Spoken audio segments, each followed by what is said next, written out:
Chapter 37. The whole weekend trip had been a disaster, so when the plastic surgeon called Patrick and said that an appointment had opened up for his youngest daughter, Cecilia, Carolyn, or whatever her name was, Alice didn't really mind.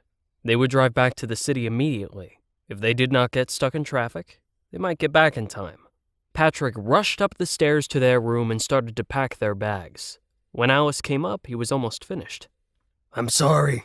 I know how much you've been looking forward to this trip. It's just that I've been trying to book an appointment with Dr. Ellides for several months now.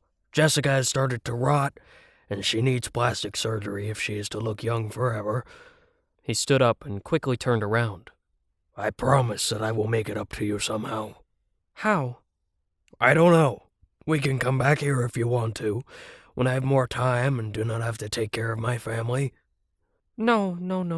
That's not necessary. "What do you want then?" I will think of something." A few minutes later, they were sitting in the car, and Alice thought with great satisfaction of the big turd she had left in the toilet without flushing. "Bye-bye," Alice said and waved, even though she could see neither Nora nor Ivy. "Bye-bye." "Oh, what a relief to finally get out of there," Alice said when they could not see the house anymore. "Can you believe they defended that terrorist that blew herself up at the mall? I could barely restrain myself when Ivy started with her, you do not know how it is to be a lesbian. Of course I don't defend the girl, but I understand why she did it." "Well, but it is true that homosexuals are discriminated against in today's society. I read this article that said that it's almost 5 times more likely that an employer would dismiss a job seeker if they had a gay-sounding surname in comparison with one that had a heterosexual name. I know about this guy, his name was Anderson. He applied for 118 jobs and never got called for an interview. Not even once." "And that's an excuse for terrorism?" "Of course not. I'm just saying the problem is more complicated than that. There are literally entire neighborhoods where the kids have never been taught how to be hetero, with other homosexual children, and their parents even keep their children home from school during sex education because they feel that it is against their sexual orientation. So you have an entire generation that has been born here and lived here their entire lives, but have never really been integrated into society. They get married to other homosexuals. Some even become a homosexual after they come here. In their home country, they might have been like, maybe it is fine. I can be a little bit bisexual. But as soon as they come here, they feel that their culture is threatened and that they are slowly losing their identity. So then it is even more important to cling on to their homosexual heritage." "I know. It's scary. I find it especially scary that so many heterosexuals have turned bisexual in the last few years." "Isn't that a bit homophobic?" Patrick said and glared at her. "I mean, the problem is not that there are too many homosexual refugees. The problem is just that they all gather in the same places because they all want to be close to other homosexuals. I think there should be a law so the government can decide where homosexuals can live in the first year so that they can have a better chance to get integrated." They continued talking the whole way home about the terror threat. Had he ever kissed a boy? Had she ever kissed a girl? And before they knew it, they were back at the cemetery. And then they had to run with their bags so that they wouldn't miss the bus. Alice decided to hold his hand so that everyone could see. And when he tried to pull away his hand, she just pinched even harder and smiled very pleased when he had stopped fighting it. The air conditioner did not work on the bus, so it felt like a cool breeze when they finally got out, even though it was 40 degrees outside. It's nice to be home again," Patrick said when they saw the grave. "I cannot wait to hug my girls." Alice still had not let go of his hand. She walked next to him and looked like she tried to figure out something about him. When he opened the lid, he exclaimed, "Hi, girls, Dad's home," kissed his wife. "Oh, I've missed you so much. I was thinking about you the whole time." Alice felt a bit embarrassed by this public display of affection, but didn't look away either. But when he picked up Jessica, he noticed that the little girl was leaking. A brown liquid oozed out from openings in the skin. And when he pulled back the covers, he saw a large brown stain on the white sheets. Alice had never heard a man scream like that. It was like he thought his daughter was dying.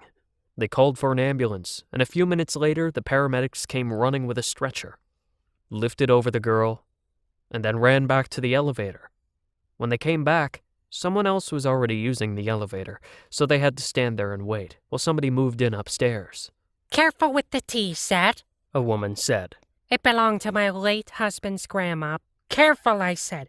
You know what? You simply have to carry the tea set piece by piece from the elevator to the coffin. Yes, all 106 pieces. Will you carry the boxes like gorillas? And if you break one single piece, it will not be complete anymore."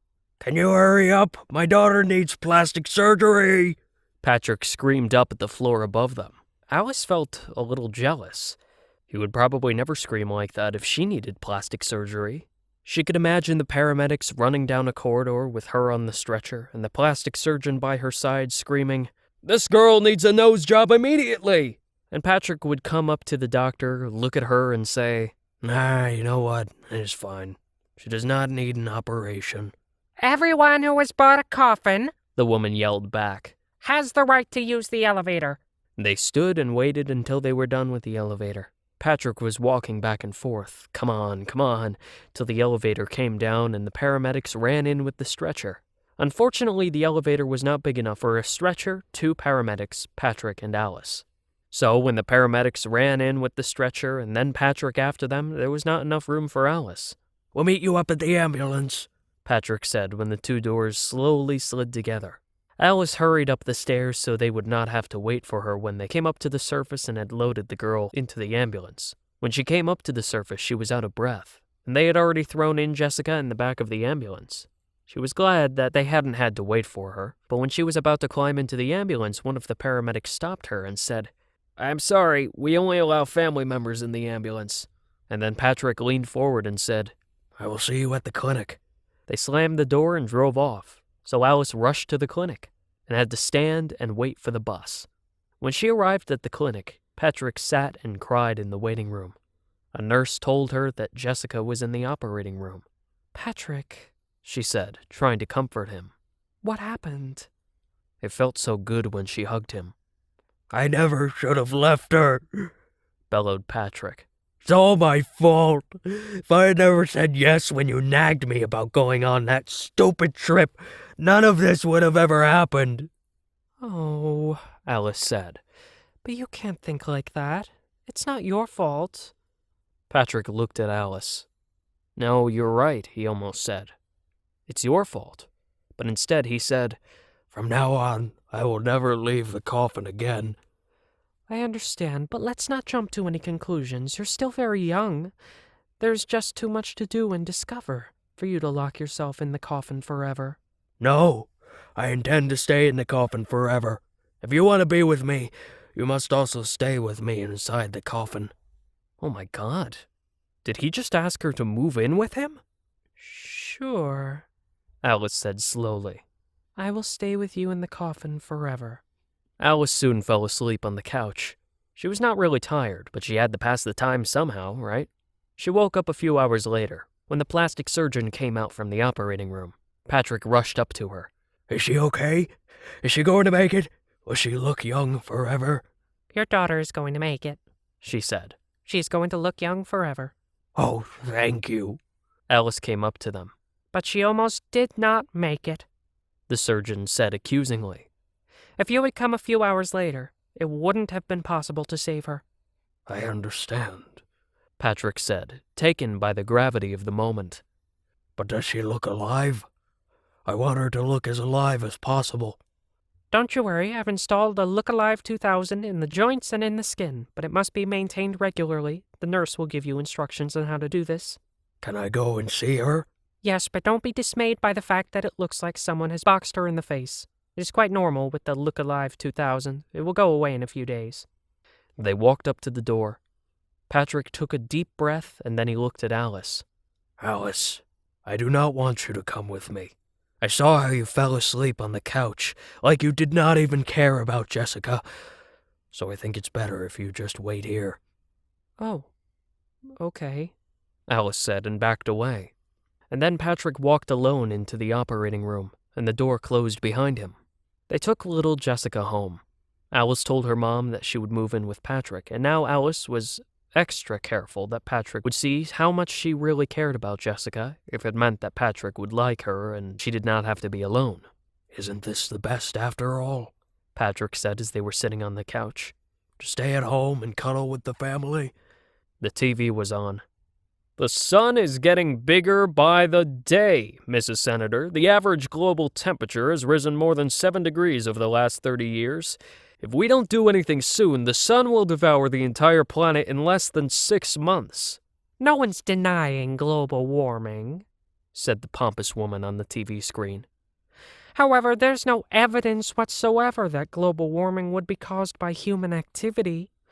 What we are seeing is natural variation in solar activity. No. This is all just too depressing, Patrick said and switched over to cartoons. Then, one evening, they were lying in the big bed together. Alice, Patrick, Carolyn, and the 2 girls. Alice insisted Patrick would spoon her instead of his dead wife, which he reluctantly agreed to do. But when she woke up later that night, she noticed that Patrick had turned around in his sleep and cuddled with Carolyn. She decided that enough was enough. She woke up Patrick.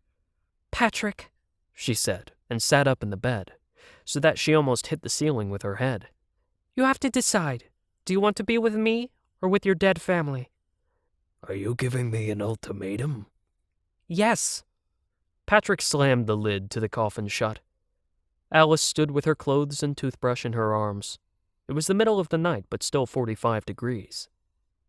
She stood there for a while before she walked to the elevator. She walked down the hill. The sweat poured down her forehead.